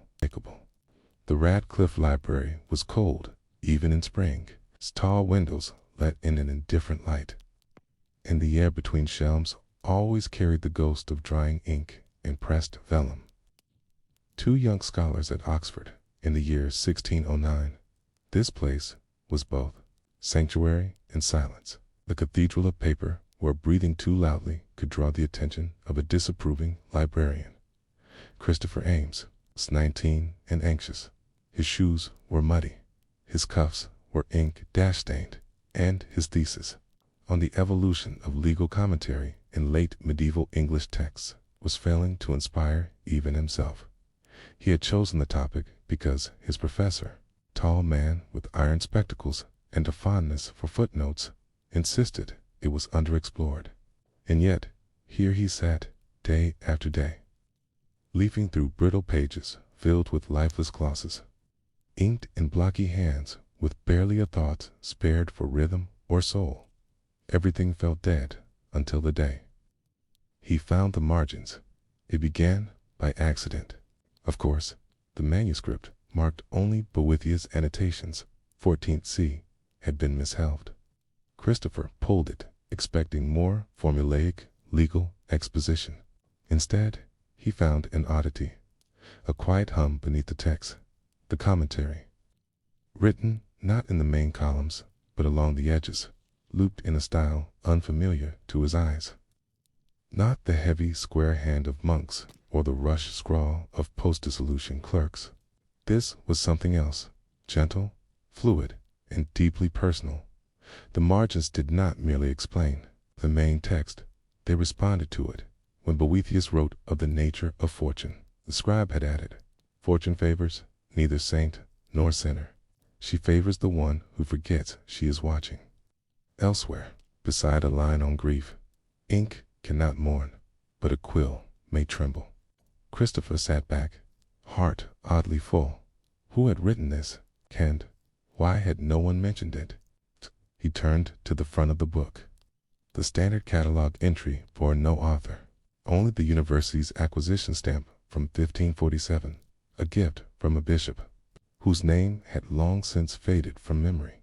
But then, on a page near the center, faint and slanted, he saw the initials L of O, and just beside them, in a curl of ornamented Latin, Scripsi nan pro fama, sed pro silentio.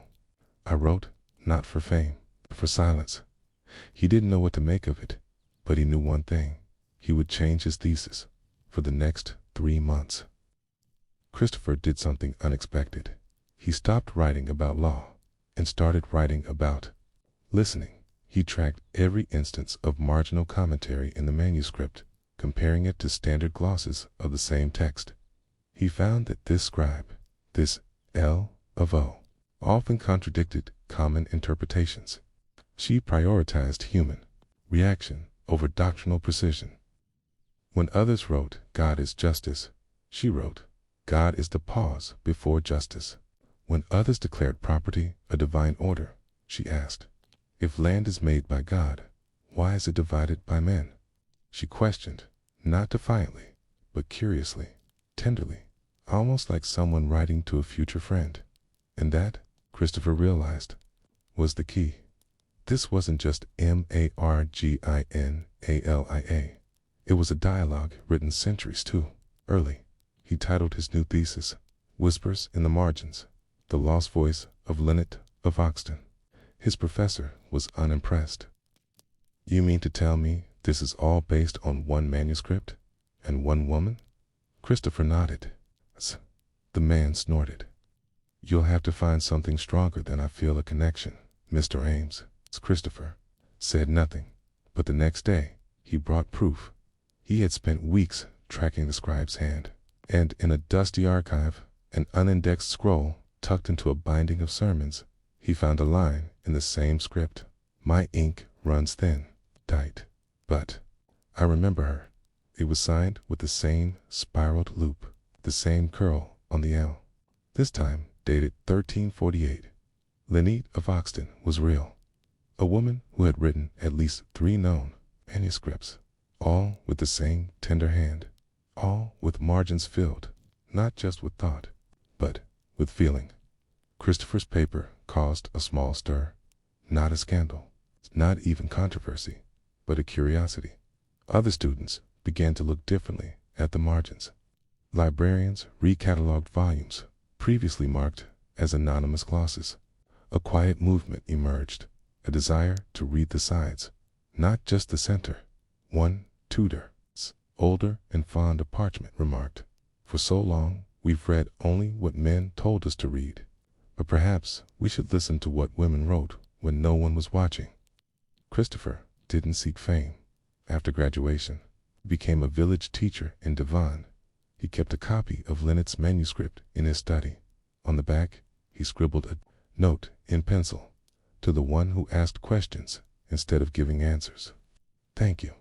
Centuries later, Linnet of Oxton would be forgotten again, her manuscripts scattered, her name blurred, but every so often, a student would come across a note in the margin, a soft contradiction, a whispered idea, and they would pause, not because the ink was bold, but because it was kind.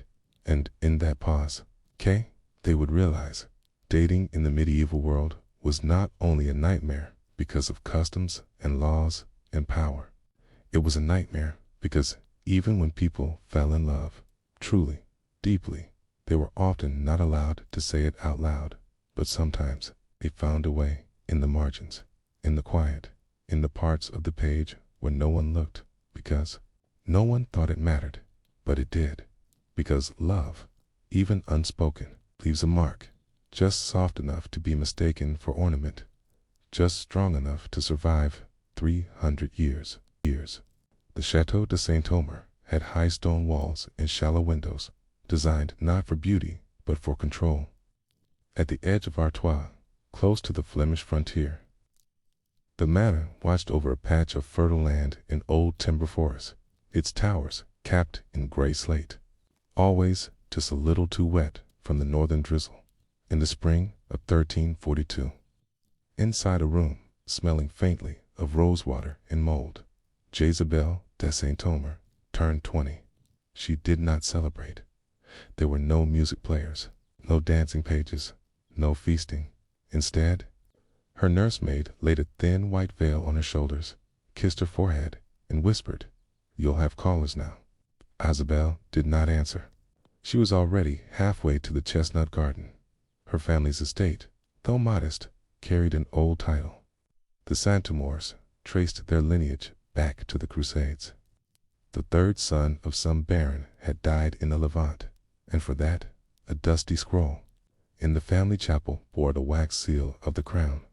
This meant, above all, that Jezebel was a valuable arrangement, not a daughter, not a student, not a soul, but an arrangement, someone who could anchor a trade deal with the Bertrands of Amiens.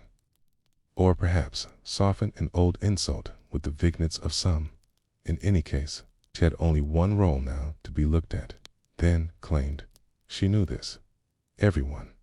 Did it had happened to her older sister before her, and her cousin after that. At 16, one met the parade. At 17, one learned to make small talk with visiting men. At 18, one was matched.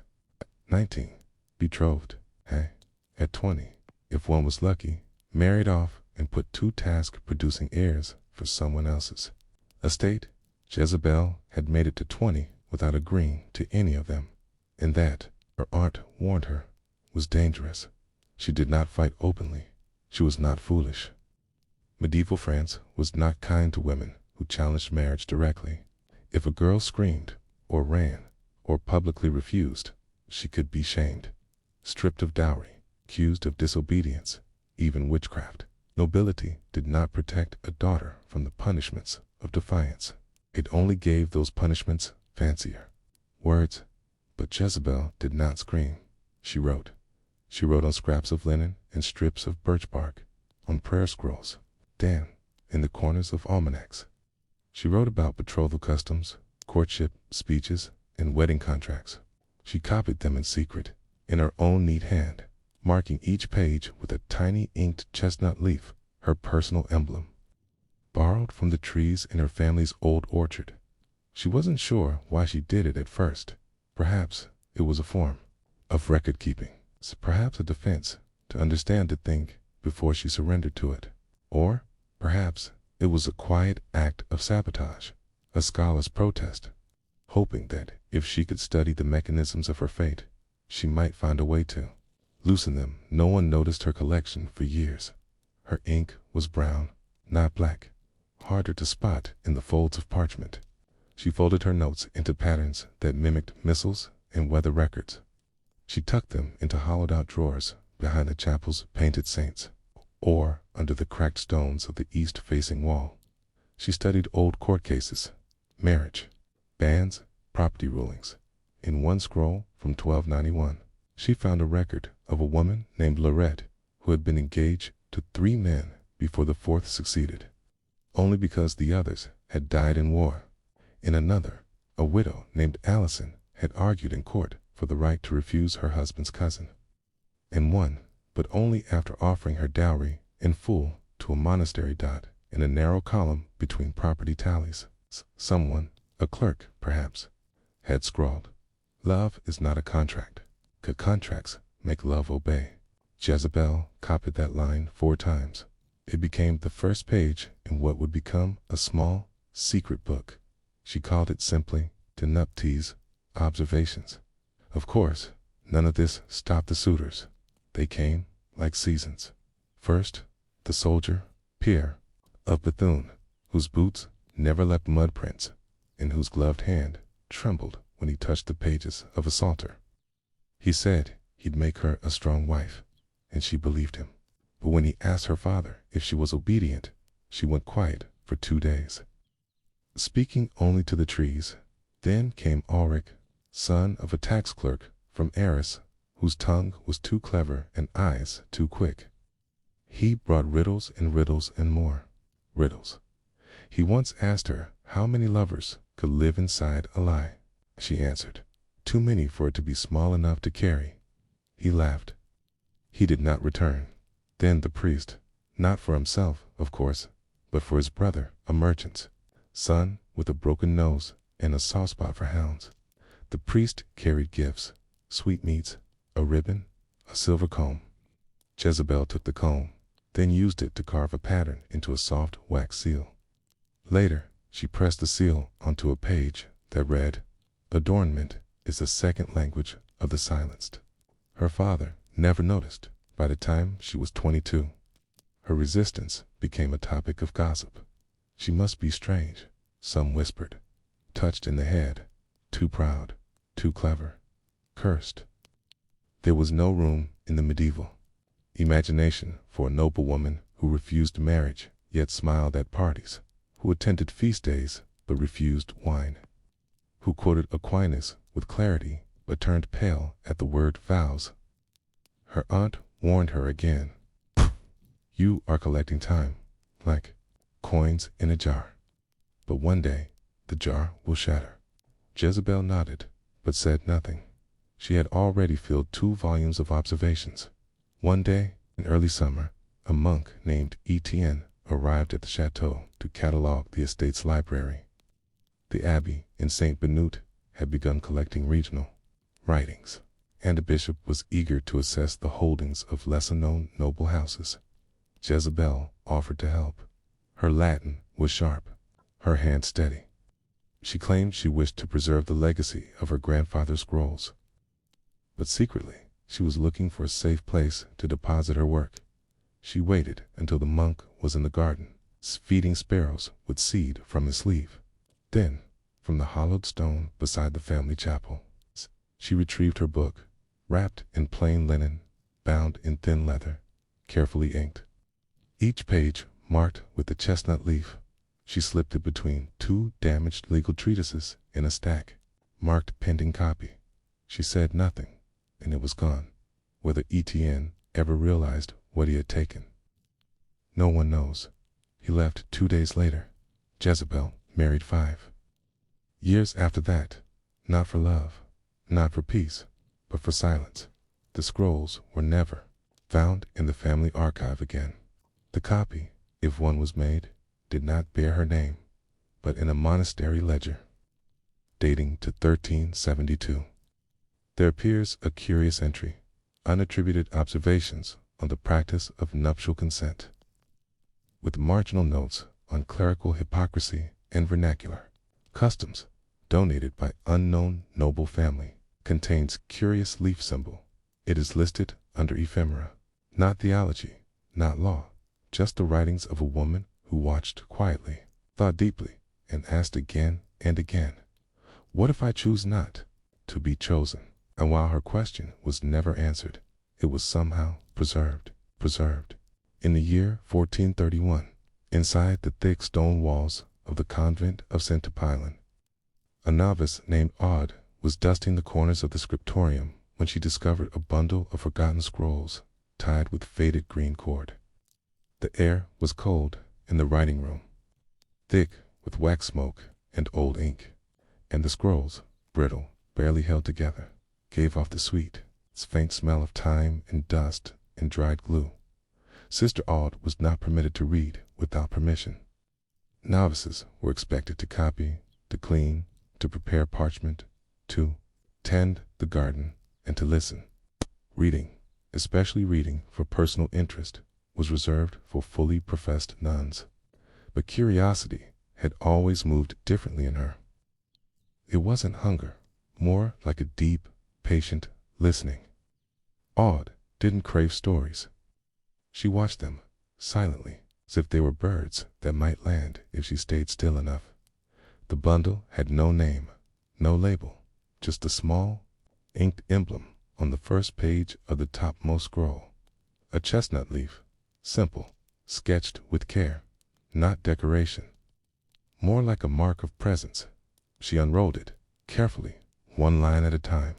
It wasn't a theological text, not exactly, nor a piece of law.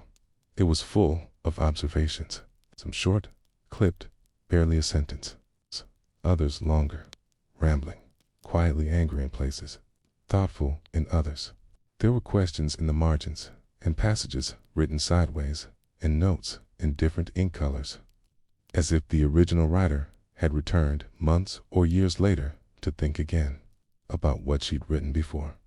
One line read, "He says he wants a gentle wife. What he means is someone who will nod while he arranges her silence." Another, "The vow is not holy if one cannot refuse." Another, "In spring I saw a mare refuse to be saddled. She stood in the river until they gave up." "I understand her now." Aud's breath caught. She wasn't sure why. It wasn't that the writing was poetic, although some parts were. It was the weight of it. The knowledge that someone long before her had thought these things alone, and written them down, and hidden them carefully, intentionally, as if she had whispered across time. And now, that whisper had landed in Aud's lap.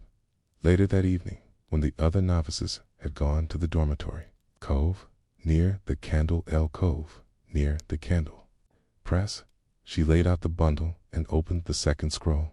On the third, the hand was the same upright, narrow Latin characters, a touch of French in the phrasing.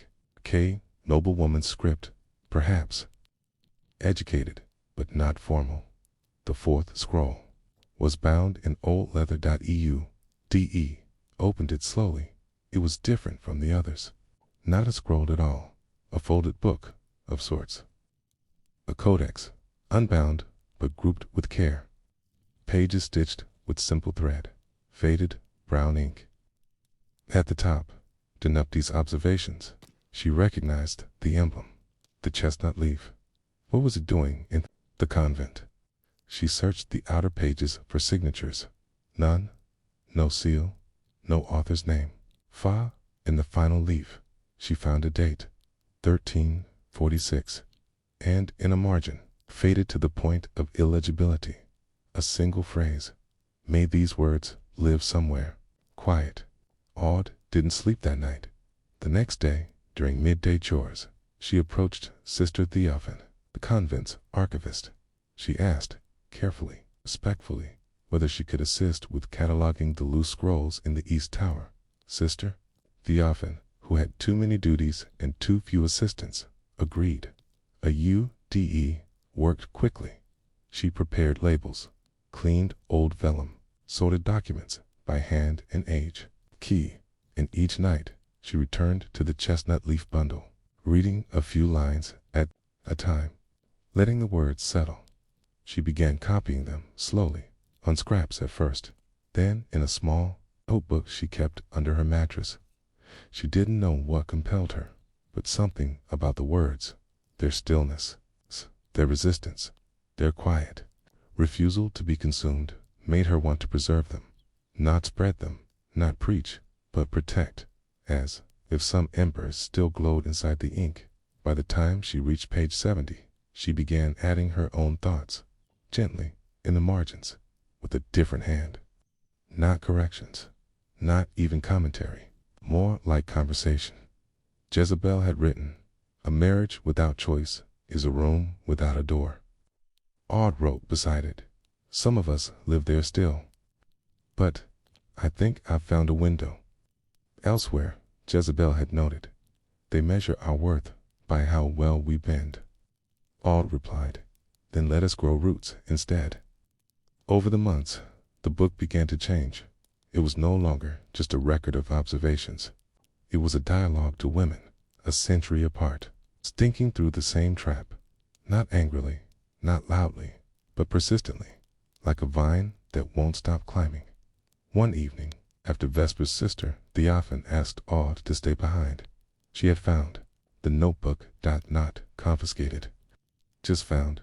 She handed it to Aud with a raised brow. "Yours." Aud nodded. She expected correction, perhaps silence duty, or penance, loss of library privileges. But Sister Theophan opened the notebook, read the first page, then another dot, then closed it gently. "You copied these?" she asked. "Yes," said Aud. "And the responses?" "Yes." She paused, then said softly, Did you know we used to bind the edges of forbidden books in ashwood, not oak? Aude shook her head. Sister Theophane smiled faintly. Because ash burns quickly, easier to destroy when the bishop visits, it's easier to pretend it never mattered. She handed the notebook back. Keep going. And so she did, by the end of the year. Aude had written over 200 pages. The chestnut leaf became her emblem, too. She never told anyone the name of the original author. She wasn't sure it mattered anymore. The words had lived, and now they lived again in the convent gardens.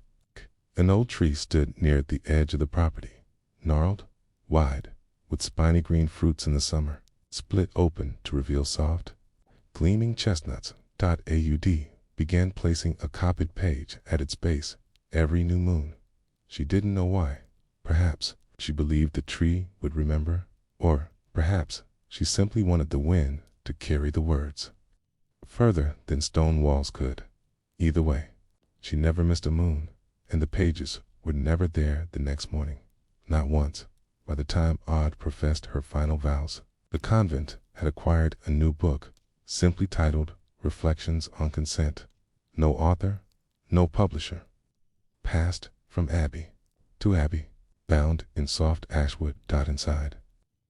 Each chapter began with a leaf, a quiet signature. Not a scream, but something that might outlast one. In the spring of 1488, it's a small riverside town nestled between the ancient abbeys of northern Burgundy.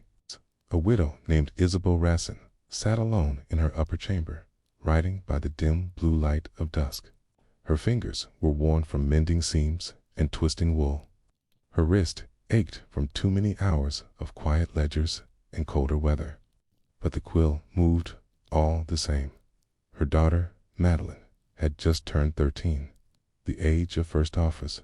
Not that Isabeau wanted them, not that she welcomed them, but men had begun appearing.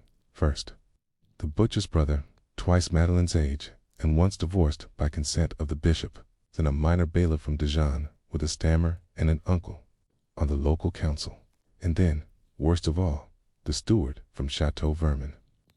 A man who had once tried to purchase Isabeau herself after her husband died, with land, with olives, with quiet threats. He had returned with a bottle of oil and 2 rabbits. I hear your daughter sings like you did, he said. She had not invited him in. She did not reply. She simply closed the shutters. That night, she began her letter. It was not addressed to anyone. Not yet. Just a record. A thought. Perhaps a prayer. If I say no, they say I'm bitter. If I say yes, I'm foolish. If I delay, I am selfish. If I speak plainly, I'm called unmotherly. And if I say nothing, they take her anyway. The ink dried slowly in the early spring air. She sealed the page, folded it, tucked it inside a ledger, and stared at the fire. Isabeau had not planned to remain unmarried. After her husband, Henry, died of a fever when Madeleine was 4, she had assumed someone would come, a decent man, perhaps a cousin's friend or a tailor with quiet eyes. Someone who wouldn't mind that she read contracts or could recite parts of the Psalms from memory. But the ones who came were not that they wanted obedience, not company, a legacy, not conversation. She declined them all and lived simply, not out of pride, but for breath. She taught Madeleine to write early by 7. The girl could copy Psalms and draft receipts by 9.